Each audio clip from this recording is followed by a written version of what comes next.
South Korea, a free country, a democracy since 1953. After the war with North Korea, finally separated. Well, that's only half true.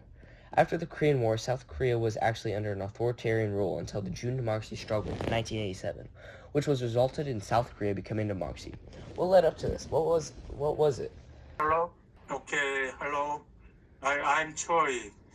Uh, I'm Gadget's grandmother's cousin. I was working in administrative affairs at Yangju City Hall in Korea during the democratic uprising in June 1987. I worked there for about 4 years and I'm now retired.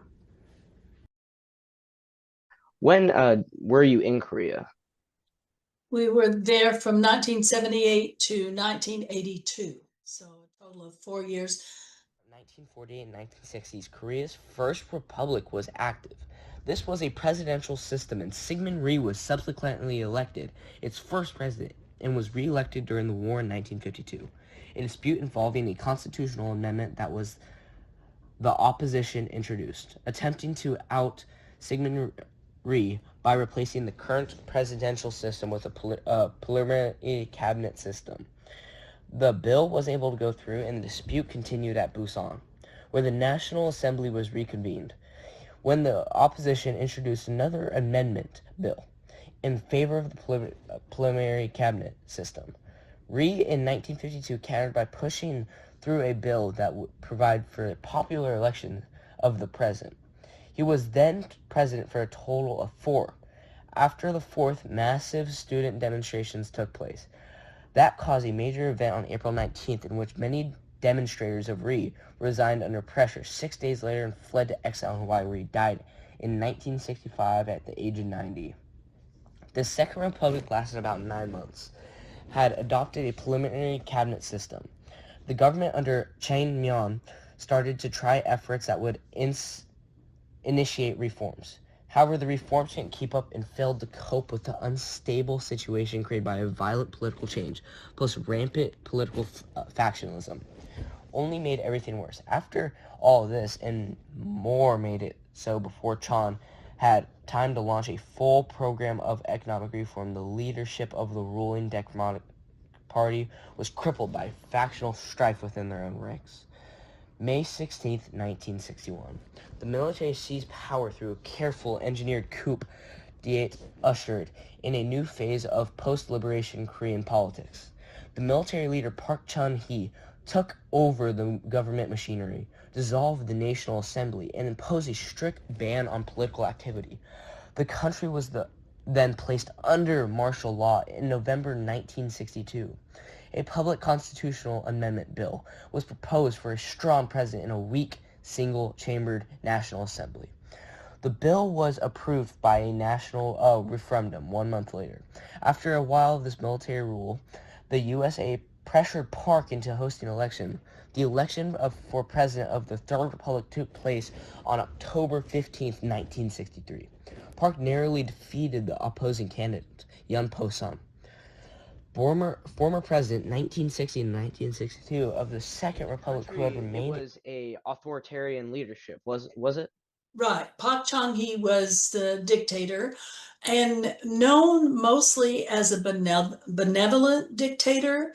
Now, if you were his political enemy, you wouldn't, he was not very benevolent. There was opposition. There was an opposition party to him,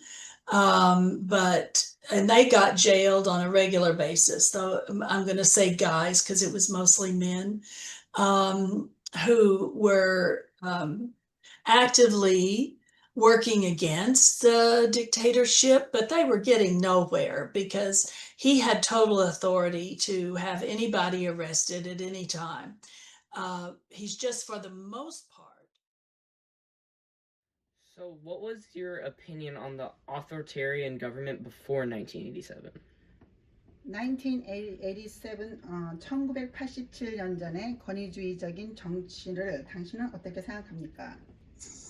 권위주의 정부 시절의 정부는 특히 경제적 목표 달성이라는 부분에서는 긍정적으로 생각하며 그게 우리나라의 경제적 기틀을 마련했다고는 생각을 합니다. I think the authoritarian government period, especially the government, was positive in terms of achieving economic goals, and I credit it with laying the foundation for growth. In office as a figurehead at the request of the Junet to provide constitutional continuity for the military government during his second term. President Park faced the constitutional provision that limited the second term president to 2 consecutive 4-year terms. Then in the presidential election held in 1971, Park defeated Kim Dae-jung of the NDP. However, the NDP made substantial gains, especially in major urban areas, during 89 seats in the National Assembly election, as against 113 seats won by the ruling DRP. This would mark the Third Republic. There would be about 3 more republics. The Fifth Republic would span through the 1980s to 1988 and was the most pivotal change in South Korean history. In August 1980, Chun Doo-hwan was then elected president. A new constitution under the president, who was limited to 1 7-year term, was approved in October. Martial law was lifted in April 1981, and in February, Chun was elected president under the new constitution. Chun's administration, however, to endure a series of scandals and incidents, most notably by bombing by North Korea in Rangoon, Burma in October 1983, that killed several members of the South Korean government by 1987. Popular dissatisfaction with the government had become widespread. To addition this, the crisis, Roh Tae-woo would announce a program of constitutional reforms that would restore the democratic institution and basic civil rights that have been usurped by military rule. Despite these reforms, Koreans' dissatisfaction with their government would show itself in June 1987, which would be labeled the June Democracy Movement.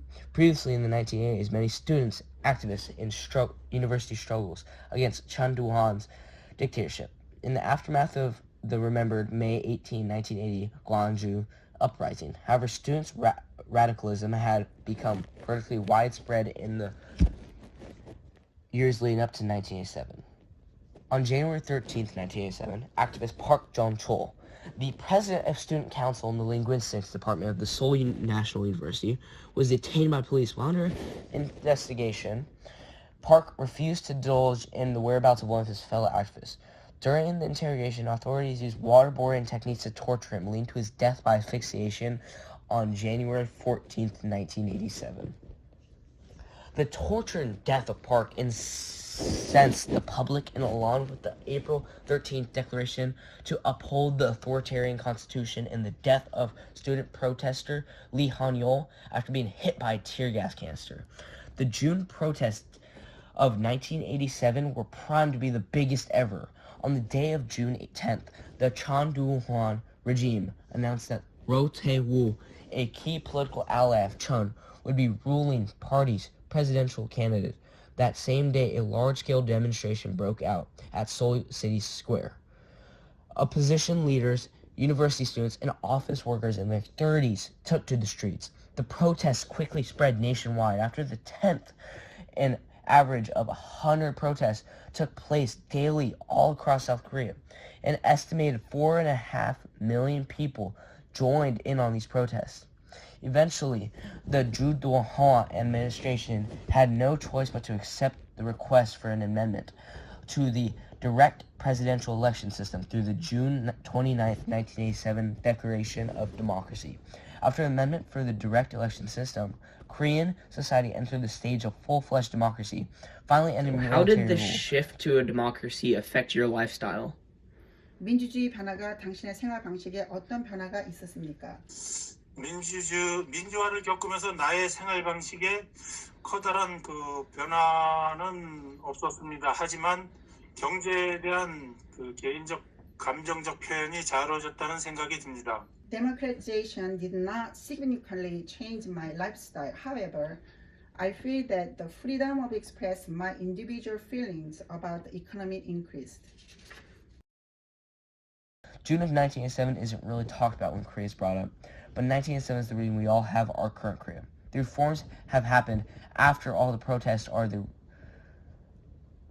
reasons Korea is a democracy, paving the way for Korea to become the economic, technological, and cultural juggernaut it has been in the last 40 years.